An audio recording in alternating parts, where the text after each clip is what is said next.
Gawat, mundur saja. Ketahuan, tunawisma dadakan.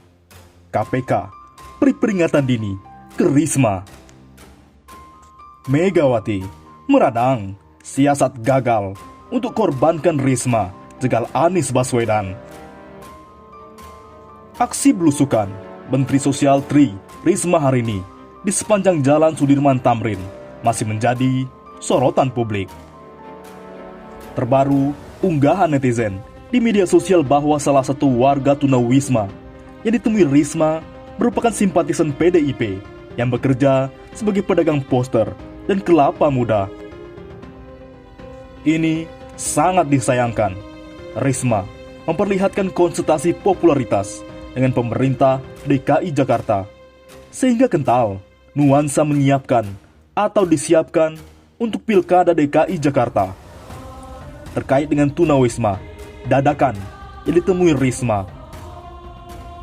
Jika benar yang ditemui Risma itu bukan benar-benar tunawisma, maka sebaiknya Wali Kota Surabaya 2 periode itu segera mundur dari jabatannya. Tak hanya itu, bila benar tunawisma yang ditemui Mensos Risma cuma pemeran pertunjukan sandiwara, Ibu Risma berhutang penjelasan kepada publik. Penjelasan Risma menjadi penting bagi Ibu Megawati. Pasalnya, Risma menggantikan koleganya di PDIP sebagai Mensos, Juliari Batubara, yang terjerat kasus bansos COVID-19.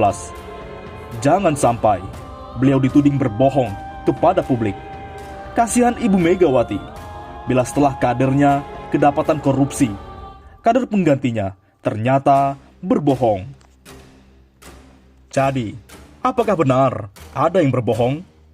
Ditelusuri FIFA.co. Gelandangan yang ditemui Risma terciduk di tempat jualan kelapa muda. Belusukan Menteri Sosial Tri Risma hari ini, atau yang biasa disapa Risma, menjadi perbincangan warganet. Bahkan, warganet berupaya melakukan penelusuran untuk membuktikan belusukan Mensos hanya pencitraan semata. Pembuktian warganet menjadi topik menarik di media sosial.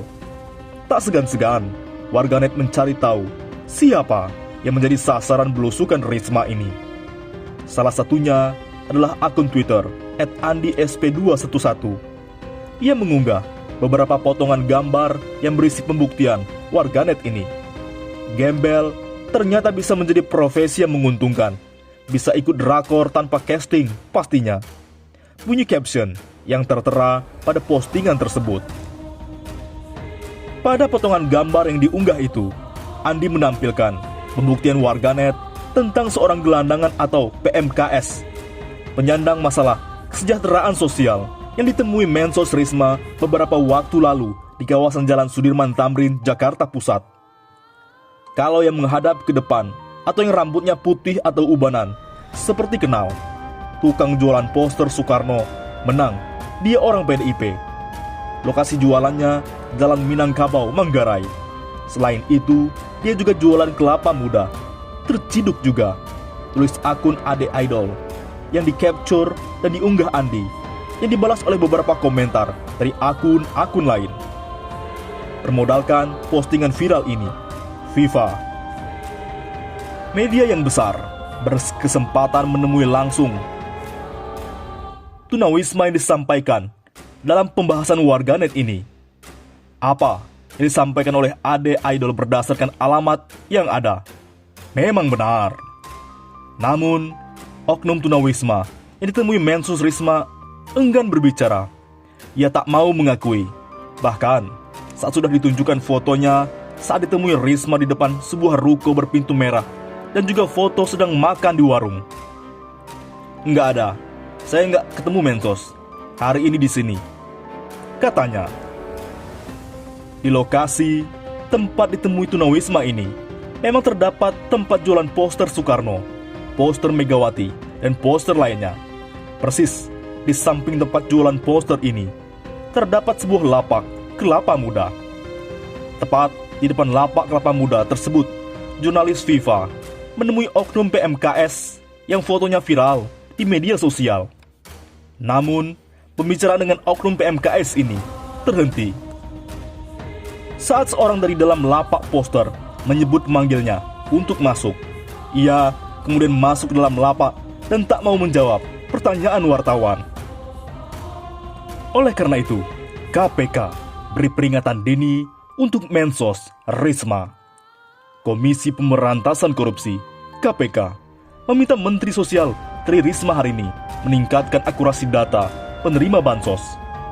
Data yang dimaksud meliputi kualitas penerima bantuan, transparansi, maupun pemutakhiran. PLT juru bicara KPK Ipi Mariati mengatakan, pihaknya terus memantau penyelenggaraan bantuan sosial penanganan COVID-19 pada 2021. Di lain sisi, siasat Megawati ini harus dijadikan perhatian penting. Sekarang muncul asumsi, jangan-jangan Risma akan dikorbankan untuk menjegal Anies di Pilkada DKI 2022. Pasalnya, di barisan oposisi, Anieslah yang memiliki elektabilitas tertinggi untuk Pilpres 2024.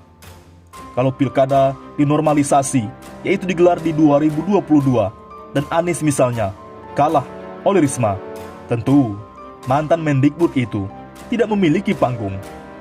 Anies tanpa panggung diyakini akan sedikit kesulitan menyongsong Pilpres. Kala itu terjadi, pasangan calon dari kubu pemerintah tidak akan memiliki lawan berat di Pilpres mendatang. Jalannya mulus seperti jalan tol. Sungguh licik.